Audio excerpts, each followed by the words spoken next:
My brothers, my sisters in Islam, I want you to think and reflect over the following question, inshallah ta'ala. What would you do about someone that dedicated a big portion of his life to harm you and your loved ones? How would you react to such an individual? Now, I want you to keep this in mind until we finish the following story, inshallah ta'ala. There was a man by the name of Abdullah ibn Ubay ibn Salul. Abdullah ibn Ubay ibn Salul was known to be the head of the hypocrites in Medina, in the city of Medina. In fact, there has never been a man who was more hypocrite than him. He harmed the Prophet ﷺ in so many ways that we can't even fathom or discuss today, or even utter some of the things that he had mentioned about the Prophet ﷺ, his family members, and so on and so forth. But anyway, he passed away. His son, also Abdullah, was one of the companions. He actually embraced Islam, came to the Prophet ﷺ with the following request. He told him, "Would you give me your shirt, your cloak, to wrap and shroud my father in it?"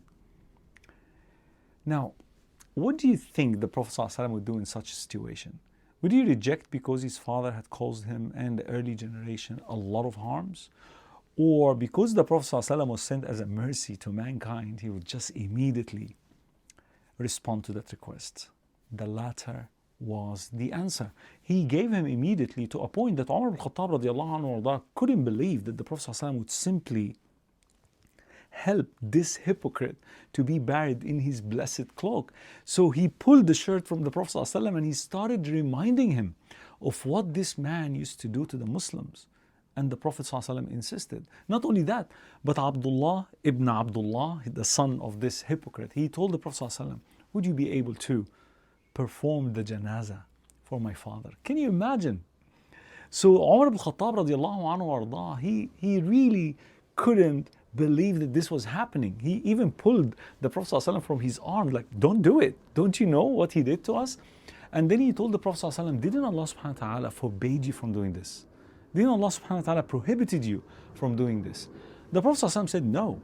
Allah subhanahu wa ta'ala revealed in the Quran about this situation, that whether you ask Allah to forgive them, or even you don't ask Allah subhanahu wa ta'ala to forgive them, Allah will never forgive them. Whether you ask Allah once or 70 times, Allah will never forgive them.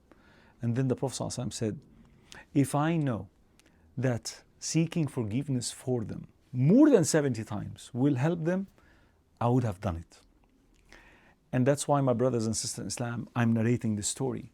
Because if the Prophet ﷺ was willing to pray for a man that talked very, very bad about him and about his wives and about the early generations, how about you and I and our relationship with our family members, with our friends, with our colleagues who are Muslims? They're not hypocrites.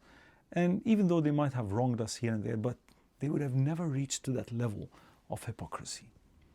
Sallallahu ala Muhammad, sallallahu alayhi wa sallam. May Allah subhanahu wa ta'ala grant us that heart and would be ready to forgive and let go. Ameen, ameen, ameen.